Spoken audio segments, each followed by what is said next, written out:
kung talaga pong wala po as sinasabi ng puro kasinungaling, bakit po deactivated ang kanilang comment section? At hindi po nagsisinungaling ang mga bata, katunayan, andyan po yung ating buhay na ebidensya, mga video at ang pamangking ko po na talagang hirap po maglakad ng isang araw, buong isang mag-araw po yung pag-uwi niya po. Na hirap siya. Yung trauma, alam mo po yung yung ginawa po nila is child abuse sa mga kabataan kahit po hindi na po mga minor po yan. At ang linaw po sa batas po natin ng CHED, yung sa sa CHED Memorandum Circular Order number 63 series of 2017. Nakalagay doon, hindi dapat maging mandatory po ang mga field trip na kahit na anumang kapalit po para sa mga exam at project. And last minute lang po nila sinabi na kailangan mandatory dahil merong kapalit o anumang project or grade po. Yung syempre po ang mga bata sasama po kapag ganun po sinabi ng mga teacher. Ako po dati din po akong former teacher. Nag-i-immersion din po ako sa mga guro sa grade 12 pero I'll make sure na yung mga batang ini-immersion ko po kapag pinadala ko sila sa mga company, everyday ko po sila minomonitor kung nakauwi na po sila galing po sa kanilang immersion na pinapadala ko. Ito Opo. po, malinaw po na pagsisinungaling po ng BESLING. Ngayon hinahamon po naming mga magulang, mga estudyante ang BESLING na kami po ay papasukin, magkaroon po ng upo, mag-uusap kung sinasabi po nila ay mga fabricated lamang po itong nakikita nila, totoong video at mga pictures po at totoong karanasan ng mga estudyante.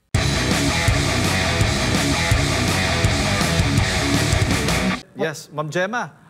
Una sa lahat, ito pong President of Solidarity, Solidarity of Parents, itong grupo po ninyo, ito ba ay sa school or sa labas po ito? Binuo po nito para sa ibang hindi ito part ng school, kumbaga. Hindi po kami part ng school, bali po kami ay isang people's organizations kung saan po kami po ay nagpapatatag sa relasyon po ng mga magulang, estudyante, sa ating community po. Opo. Ma'am Gemma, ano ho bang masasabi ninyo dito sa nangyaring field trip nga ng BESLING at ang pagkakaalam kasama din si Luna mamaya, tanungin din natin si Luna. Apo. Nalaman ko lang po ito nung nagpaalam sa akin yung aking pamangkin dahil siya po ay nakatira sa akin na magkakaroon sila ng off-campus tour dahil daw po sa founding anniversary po ng BESLING. So pinayagan ko po siya at umalis po siya sa bahay nung Saturday, January 25 ng 11 a.m. dahil lang sabi daw po aalis daw po ang bus nila ng 12 a.m. Pero nalaman ko lang po nakaalis na daw po yung kanilang bus around 4 or 5 a.m. So doon pa lang po, sa pagpunta pa lang po sa Bataan, sa kanilang off-campus tour, ay meron na pong aberya regarding po doon sa pag-transport po sa kanila sa Bataan. Opo, anong klaseng aberya, ma'am, ang sinasabi po ninyo? Yung mga bata po, hindi po nila alam kung saan po yung bus number na sasakyan nila. Actually, nag-cause po ito ng traffic sa kahabaan po ng Novaliches, from Zabarte to SM Novaliches. Kasi doon po yung mga bus ng BESLING. So yung mga estudyante, hindi po nabigyan ng malinaw kung saan po yung kanilang mga sasakyan na bus. Kaya ganun po inabot. From 11 a.m. na call time, umabot po ng 4 hours po nag-waiting o bago po makaalis ang mga bata papuntang Bataan. Opo, pero may pinapipirmahan po ba yung paaralan sa inyo bago sila pinahintulutan na sumama dyan sa field trip na yan? Meron po silang binigay po na tungkol sa mga magulang o sa guardian na about po doon sa mangyari. Nakalagay po dito, ikinalulugod ng ipaalam ng BESLING College of the Philippines ang pagdiriwang ng ika-23 anibersaryo ng pagkakatatag ng kanilang school. So ang nakalagay po dito, detalye ng kaganapan, petsa Enero 26, ang lokasyon nga raw po ay sa Puerto Bella Resort sa Bataan. And then, ang mga kanilang activities, sports championship competitions, laro ng lahi, field demonstration, at marami pa pong iba. Ang nakalagay po dito ay aalis daw po ng 2 a.m. yung kanilang bus, pero mga around 4 or 5 a.m. na po nakaalis, papunta ng Bataan. At ang bayad po nila ay 900 pesos. At sabi pa rito, tinitiyak namin na kinakailangan ng hakbang ng kaligtasan ay mahigpit na ipatutupad upang masiguro ang kaligtasan at kapakanan ng lahat ng inyong mga anak.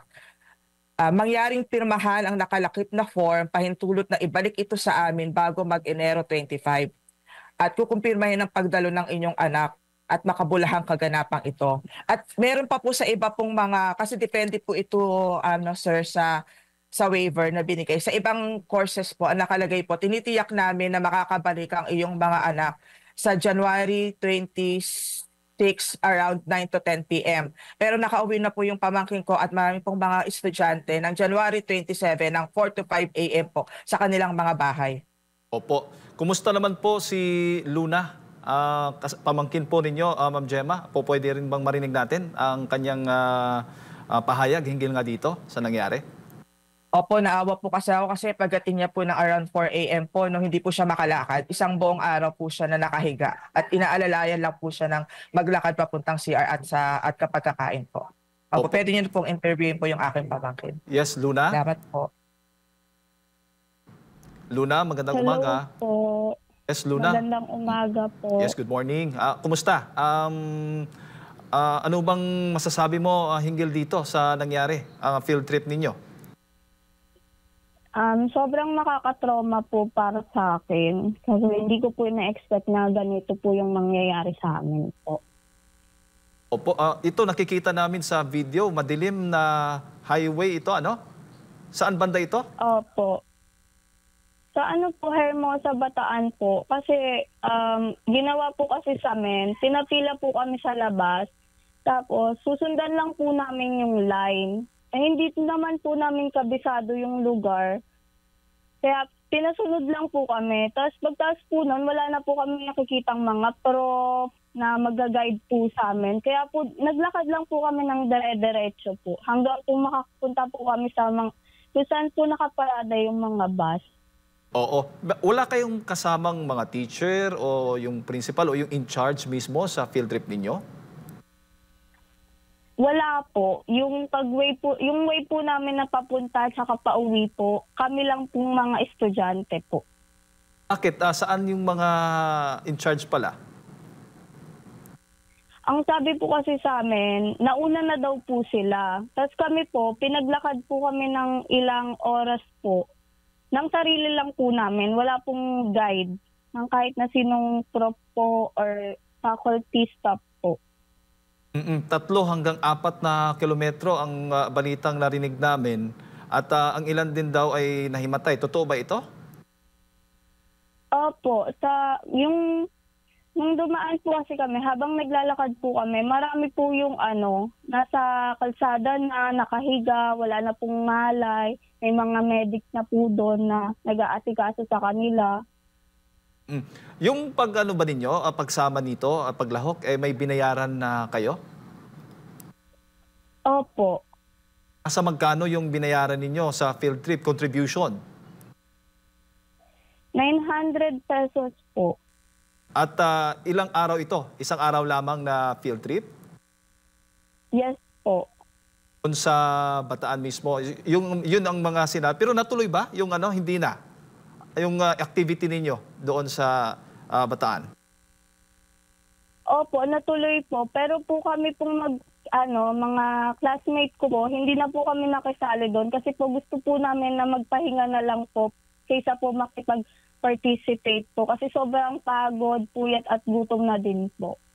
Bago ko lang ipasa kay Partner Admar, ngayon ba ay pumasok o absent muna yung mga kasamahan mo, pati ikaw sa pag-aaral, pagpasok dyan sa paaralan ninyo ngayon? Opo. Okay. Partner Admar, kasama ko po dito, Ma'am Gemma at Luna, para sa mga karagdag katanungan. Opo. Ma'am Gemma, sa pagkakaalam po ninyo, yung 900 pesos po ay para saan? Ano po yung kasama doon sa contribution na 900 pesos po? Ang nakalagay po rito, yung 500 pesos ay bayad sa bus at ang 400 pesos ay bayad sa resort entrance. Opo, so malinaw doon na walang kasama doon sa pagkain. And napaghandaan nyo naman po yung other doon na hindi kasama doon sa 900 pesos po. Opo, actually, nagbaon po yung pamangkin ko. Sabi ko, magbaon ka ng tubig, maraming tubig, at baka mahalang bilihin doon sa resort. Kaya lang po, pagdating nga daw po doon sa sobrang dami ng tao, hindi na rin sila nakapag-participate sa mga activity. Parang doon na lang sila sa isang lugar doon. Kasi hindi na rin sila kayang i-accommodate ng resource sa dami nila. Opo. Doon po ba sa mismong paalam nila, no? Siguro ibibigay yan sa mga estudyante, ganito yung gagawin natin na activity. Specific ba yung mga gagawin talaga? Or masyadong generic lang? Nakalagay po dito sa activity, dito sa pinadala nilang letter, sports championship.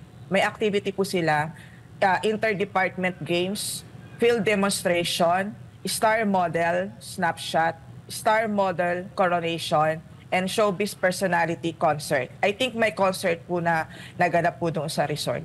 So, iilan lang naman din po yung nag-participate sa nasabing activity. Sa dami po ng estudyante, around almost 30,000 yata. So, iilan lang naman din po ang talagang kasama dito sa particular activity. Opo. At ito po ba ay compulsory po na kailangang sumali ang mga estudyante sa activity na ito? Ang pagkakaalam ko po, sabi ng pamangkin ko, nung una okay lang daw po na hindi. Pero yung the last minute, parang a day before the activity or the field trip, ay sinabihan sila ng kanilang advisor o professor na mandatory na. Parang kapalit yata sa isang, I think, sa isang grades or what po. Opo. Bago lang si Luna, may inilabas na statement ang Bestlink College of the Philippines. Di ko alam kung nabasa nyo na po ito, Ma'am Yes, Gemma. Pero ang buod po dito, pinapasinungalingan nila yung mga kumakalat po ngayon sa online, no? Mga peke raw ito. And basahin ko lang dito itong second and third line. Sabi niya dito, to shed light on the current information, we would like to rectify some reports that led to misinformation, disinformation, which came out or have been circulating on Facebook and other social media platforms concerning said event.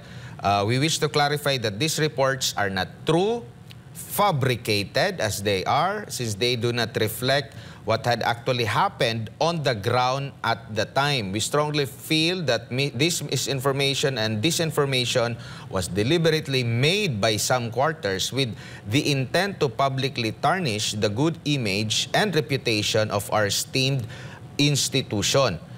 Dagdag pa rito, sa fourth line, while there may be some unforeseen circumstances in the coordination of the event and transport service providers we hired for the event, rest assured that the school is doing its best to determine what caused this present fiasco. We wish to emphasize that the administrators have always put utmost priority and consideration to the safety and welfare of the students before, during, and after the event. Bago muna si Luna, Ma'am Gemma, ano pong masasabi nyo dito? Misinformation, fabricated daw itong mga kumakalat sa online. Una-una po, bakit po napakatagal nila bago po sumagot? Kahapon lang po yung statement po nila. At kung talaga pong wala po sinasabi ng puro kasinungaling, bakit po deactivated ang kanilang comment section? At hindi po nagsisinungaling ang mga bata, katunayan, andyan po yung ating buhay na ebidensya, mga video, at ang pamangkin ko po na talagang hirap po maglakad ng isang araw, buong isang mag-araw po yung pag-uwi niya po.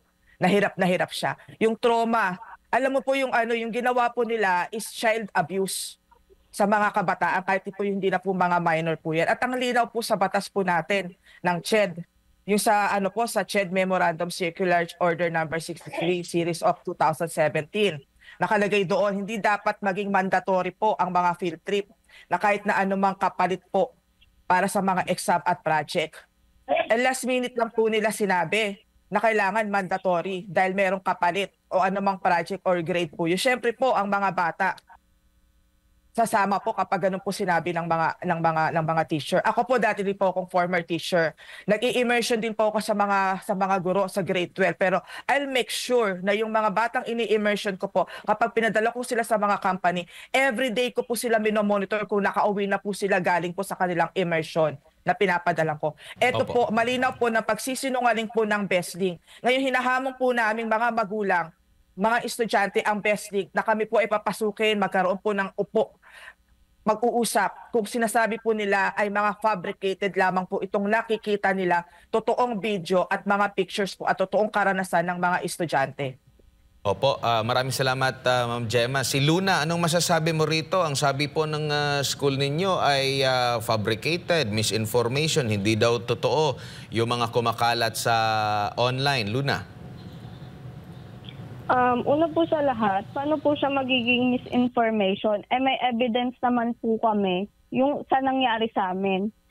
Wala man lang po silang apologize sa amin pong mga student na pinahirapan po nila nung araw na yon. Parang sinasalba lang po nila yung sarili nila. Opo, and napansin ko rin, Ma'am Gemma, no, una kong hinanap agad nung tiningnan ko dito sa social media account ng BestLink is yung comment section.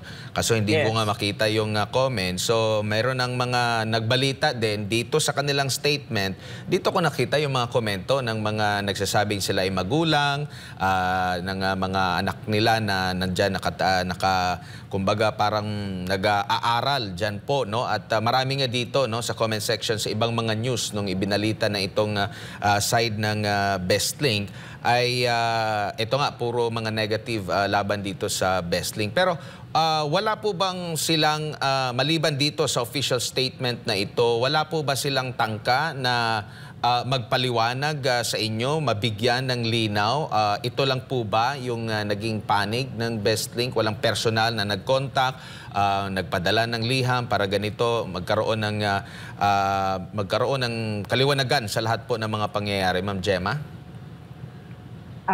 Yun po yung nakakasama ng loob sa aming mga magulang at mga guardian na wala pong ipinalabas o personal contact from the advisor or professor po ng mga bata, ng mga estudyante. Nagpalabas lang po sila after 3 days, how many days after the incident po, na ganon.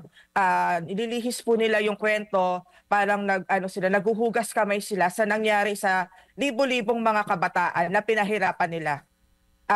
At hinahamon ko nga po ang pamunuan nga po ng BestLink at marami pong makikinig na mga magulang dito na papasukin po nila kami sa kanilang conference room, kausapin nila po kami at ipaliwanag po nila bakit nangyari po yung ganito. Dahil hindi naman po namin palalampasin yung mga ganito na magbibigay lang sila ng statement na naguhugas kamay sila, na parang sinasabi nila na kasinungalingan ang sinasabi ng mga magulang, ng mga estudyante.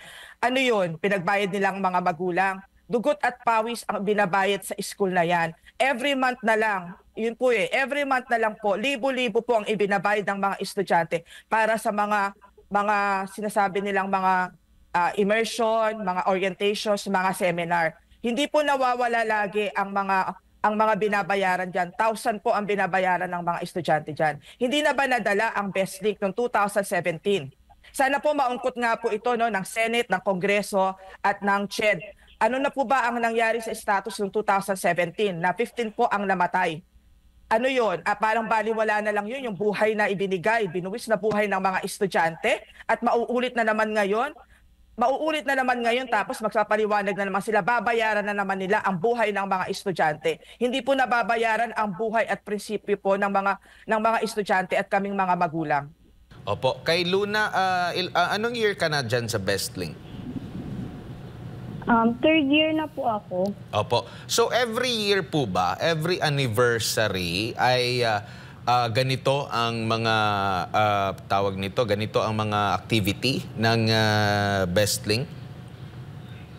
Ngayon lang po nagkaroon ng out of town po na foundation. Lagi po kasi sa school lang po namin ginaganap yun. So wala rin naman silang paliwanag kung bakit kailangan magkaroon sa out of town kung sa mahabang panahon andyan na pala kayo sa inyo pong paaralan nagsasagawa ng inyong anniversary activities. Ang reason po kasi nila is under construction po yung school. Opo. Pero sa 3 taon mo dyan sa BestLink, marami na rin bang mga kagaya nitong mga activities, mga out of town na mga ganap dyan sa BestLink? Yes po, kada SEM po nagkakaroon po kami ng tour. Doon naman sa mga paunang tour, nagkakaroon ba ng mga problema din kagaya nito? Yung last ano po namin is Baguio po. Hindi po sa akin to naranasan, sa kaibigan ko po. Sinabi niya po na munti ka na po silang yung bus po na sinasakyan nila is munti ka na daw pong sabangin po. And aware ka, noong 2017 ay meron ding disgrasya na naganap sa Bestlink. Yes po.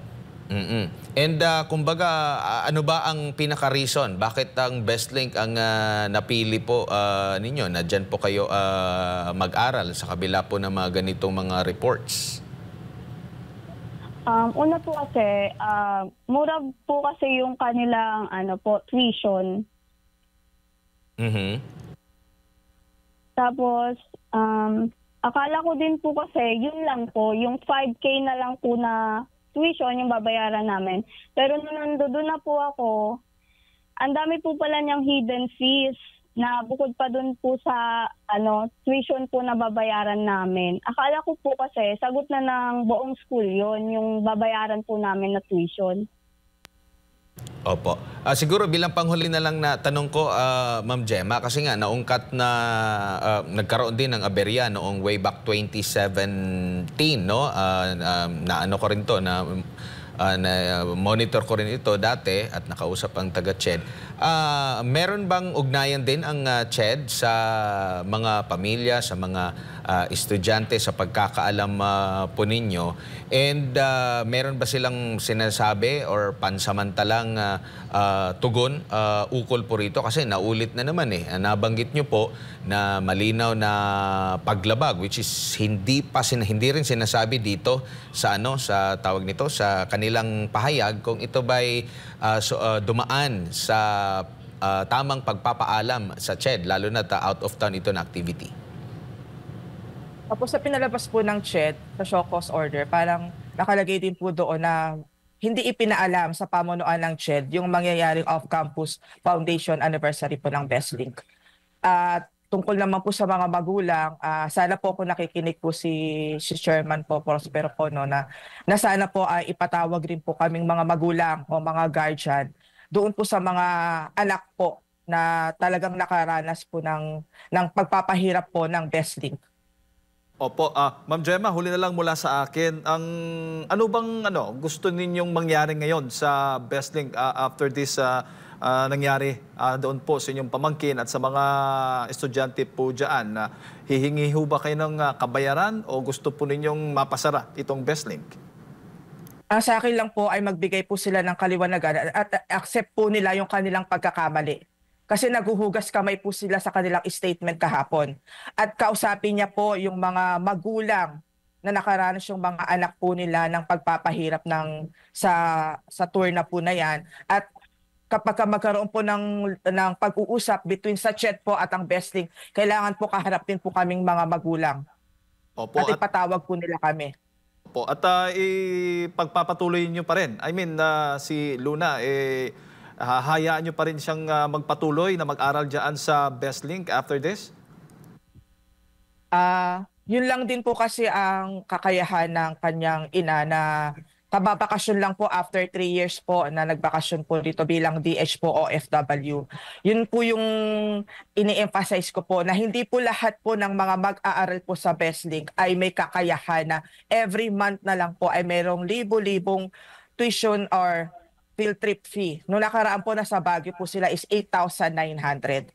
So, yun po yung mura nga po yung tuition pero may mga ina-add-on po sila sa mga every month na lang po na may mga field trip or seminar po out of town. Na katulad po nito, nagwo-worry po ako o yung magulang po no, yung nanay po ng aking pamangkin. Nababalik na naman po uli ngayon sa ibang bansa ngayong February, na ano yung kasiguraduhan na every time na lang na magkakaroon ng campus tour or seminar out of town yung mga estudyante, magiging sigurado po ba ang kaligtasan ng mga anak namin o ng mga kabataan dyan, ng mga estudyante? Yun po, bigyan po ng linaw ng Bestlink na paano magagarantihan niya ang mga magulang sa kaligtasan every time na lang na pinapadala nila yung mga kabataan sa ibang mga lugar, mga malalayong lugar para sa seminar daw or orientations or anumang activity po nila. Okay. Si Luna, huling mensahe mo, panawagan muli, Luna, para sa BestLink at para na rin sa pamahalaan. Gusto ko po mabigyan yung hustisya po sa nangyari po sa amin. How about Ma'am Gemma, huling mensahe po ninyo? Ang mensahe ko, sana bilang isang negosyante, sana wag na lang natin ipahamak o idaan sa pera-pera system na lang, no? Kung tayo bilang isang education sector, kailangan pahalagahan natin unang-una ang kalidad ng pagtuturo sa estudyante at ang kaligtasan ng mga estudyante. Every time na lang na ipapadala nila yung mga kabataan, no, para sa kanilang mga campus off-campus tour or seminar.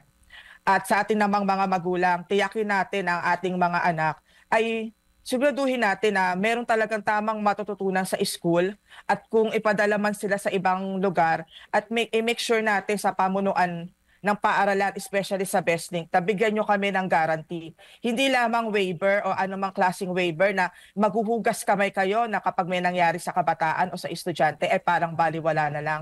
Isa lang po ang buhay at pinaghihirapan po ng bawat magulang po ang pagpapaaral sa mga anak nila. Dapat pahalagahan nyo ng isang may-ari ng school, lalong-lalo na po ang BestLink. Alright, maraming salamat Ma'am Gemma at Luna. Ingat kayo lagi at God bless.